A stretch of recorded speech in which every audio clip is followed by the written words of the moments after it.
গলাটা একদম বসে গেছে। কালকে আমরা 12:30 থেকে 1টা নাগাদ রাত্রিবেলা এসে হোটেলে পৌঁছেছি। প্রচণ্ড আমার ঠান্ডা লেগে গেছে। পাহাড়ের ওয়েদার আর সমতলে আমরা যেখানে থাকি সেখানকার ওয়েদারের মধ্যে আকাশ পাতাল তফাৎ। হঠাৎ করে ওয়েদার চেঞ্জ হওয়ার জন্য আমার ভীষণ ঠান্ডা লেগে গেছে, গলা বসে গেছে, মাথার যন্ত্রণা, মাইগ্রেন, অবস্থা খুব খারাপ।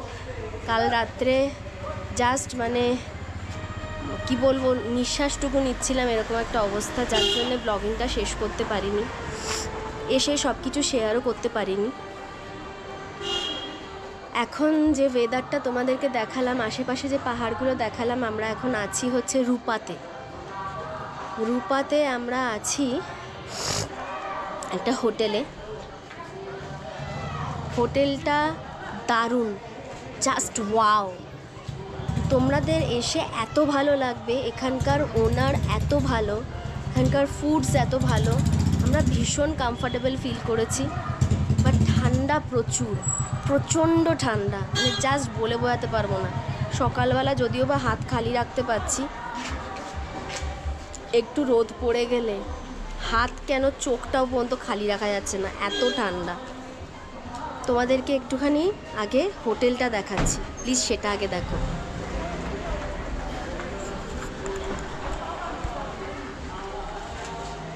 এইটা হচ্ছে হোটেলের ব্যালকনি।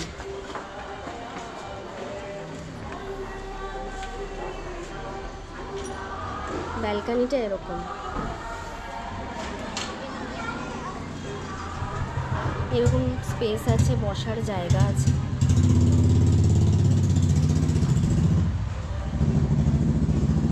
এটা হচ্ছে করিডর,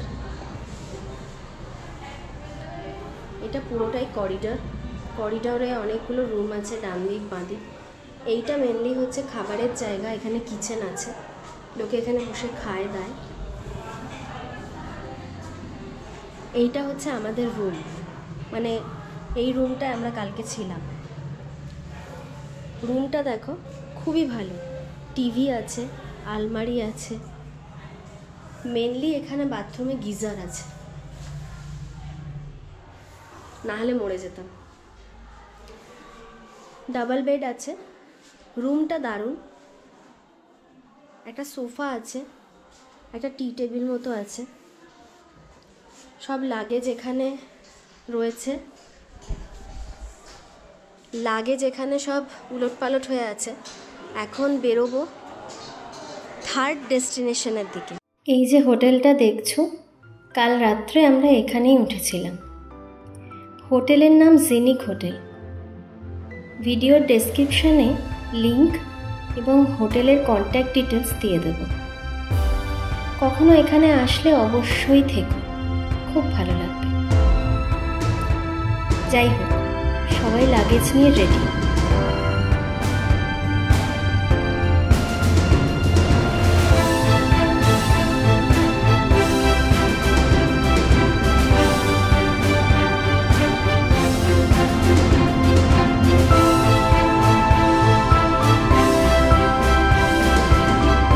বেরিয়ে পড়লাম নেক্সট গন্তব্যের উদ্দেশ্যে। এই শহরটার নাম রূপা, অরুণাচল প্রদেশের একটা ছোট্ট শহর। এই শহরের নামটা রূপা হওয়ার আগে টুপপেন নামে পরিচিত ছিল। এই এলাকাতে এখনো শেরটুপকেন বলে এক ধরনের উপজাতি বসবাস করেন।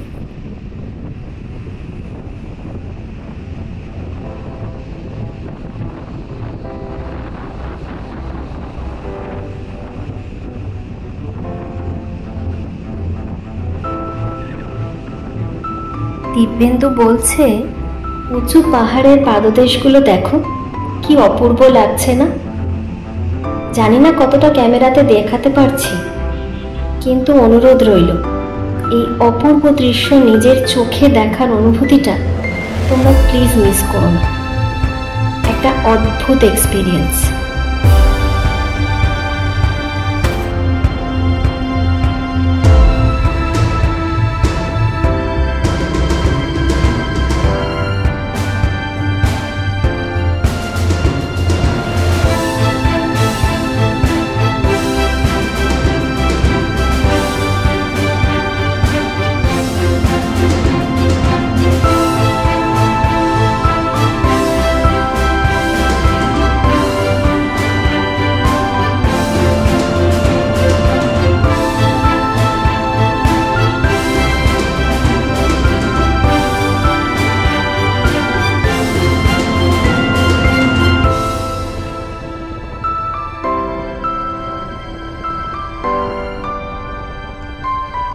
রূপা থেকে বমডিলা হয়ে আমরা এগিয়ে যাব।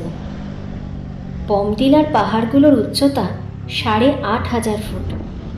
খুব আকর্ষণীয় শহর, কিন্তু আমার পার্সোনালি মনে হয় এখানে হোটেলের ভাড়াগুলি খুবই এক্সপেন্সিভ। খুব গ্ল্যামারাস শহর, প্রচুর মঠ বুদ্ধ মন্দির আছে।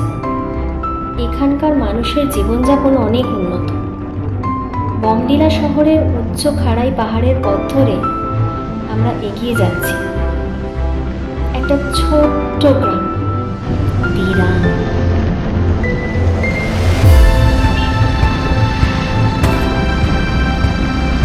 একটা ছোট্ট গ্রাম যেটা বমডিলা আর তাওয়াংয়ের মাঝখানে পড়ে।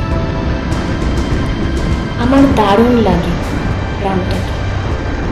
খুব ছোট্ট বসতিপূর্ণ এলাকা, কিন্তু এত সুন্দর যেন মনে হয় পাহাড়ের ধাপগুলোতে রং তুলি দিয়ে আঁকা আছে। দিরাংয়ের থেকে মনোরম দৃশ্য উপভোগ করতে করতে আমরা তাওয়াংয়ের দিকে এগোচ্ছি। ইয়েস, আমাদের নেক্সট স্টপ হলো তাওয়াং।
তলায় পাহাড়ের আঁকাবাঁকা রাস্তা দিয়ে নিজের সহচরীদের সাথে এই জার্নিটা করতে ভালোই লাগছে।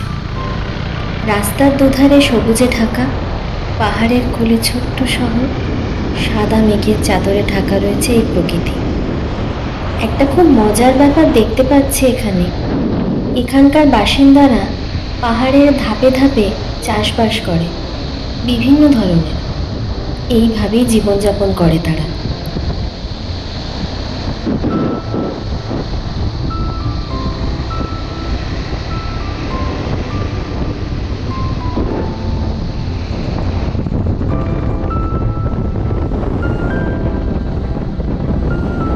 এত ভালো আবহাওয়া আর অনেকটা পথ রাইড করার পর সবাই একটু দাঁড়িয়ে সুন্দর দৃশ্য উপভোগ করার চেষ্টা করছে, তাই আমরাও দাঁড়িয়ে পড়লাম। শান্ত পরিবেশ আর জঙ্গলের ঝিঝি পোকার ডাক, গা ছমছম করা রোমাঞ্চকর সিচুয়েশন, দারুণ ব্যাপার। সকলে চলে এলেই আবার আমরা যাত্রাটা শুরু করব।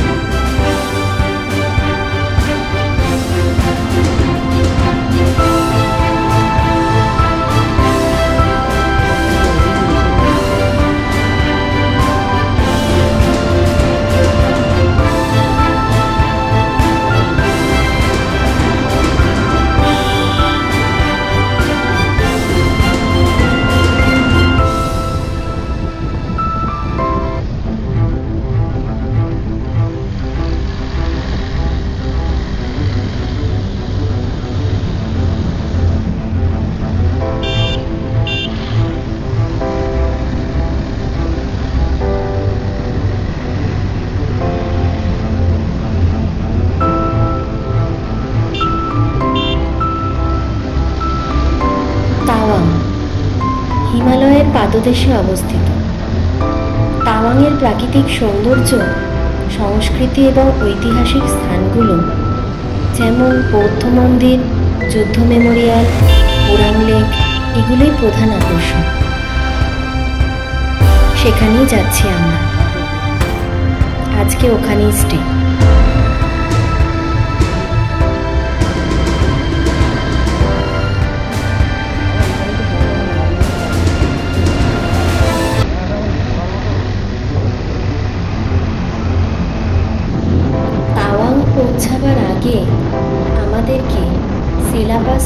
এগোতে হবে। সেলাপাসের উচ্চতা 13,000 ফুট। পুরো সেলাপাসের রাস্তায় খুব একটা ঘনবসতি দেখতে পাওয়া যায় না। মিলিটারি ক্যাম্পে ভর্তি জায়গায় জায়গায়। কড়া পাহারার মধ্যে নখদর্পণে রেখেছেন ওনারা।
এটাই হলো সেলাপাসের রাস্তা। সাপের মতো পেঁচানো, এঁকে বেঁকে গেছে। রাস্তার কন্ডিশন মোটামুটি, জায়গায় জায়গায় একটু ভগ্নপ্রায়, কিন্তু মোটামুটি। বছরের বেশিরভাগ টাইমটাই এখানে ফগে ভর্তি থাকে, তাই প্রাকৃতিক সৌন্দর্য খুব একটা দেখতে পাওয়া যায় না। কিন্তু আজ মনে হচ্ছে আমরা ভীষণ লাকি, তাই এত ভালো সূর্যাস্ত আমরা দেখতে পাচ্ছি।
অনেকটা সময় সেলাবাসের স্বর্গীয় সরোবর বরফে আবৃত থাকে।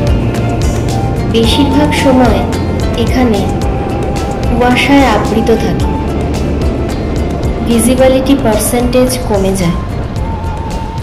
আমরা আজ ওখানে পৌঁছাতে পৌঁছাতে অন্ধকার নেমে যাবে, কিছুই তোমাদের দেখাতে হয়তো পারবো না, কারণ এখনই সূর্য অস্ত যাওয়ার পথে। আজ আমাদের এই সেলাপাসের 125 কিলোমিটার ক্রস করে প্রথম জাংয়ে, তারপর তাওয়াংয়ের দিকে রওনা দিতে হবে, কারণ আজ আমাদের ওখানে পৌঁছতেই হবে।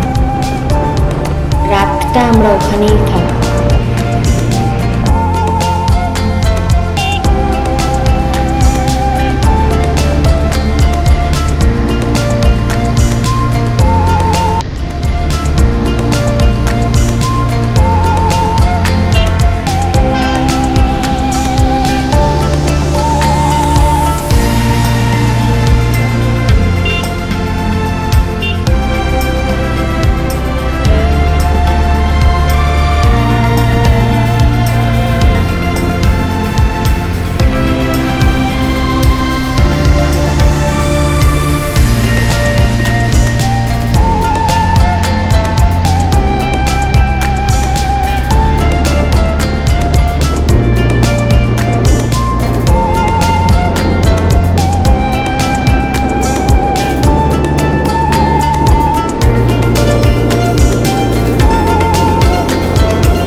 শেষমেশ গধূলির ছায়া নেমেই এলো। এখনো অনেকটা পথ বাকি। আজকের মতো এখানেই শেষ বন্ধুরা। দেখা হচ্ছে নেক্সট ভিডিওতে। সুস্থ থেকো, ভালো থেকো সকলে, এমডি মেমোরিজের সাথে যুক্ত থেকো।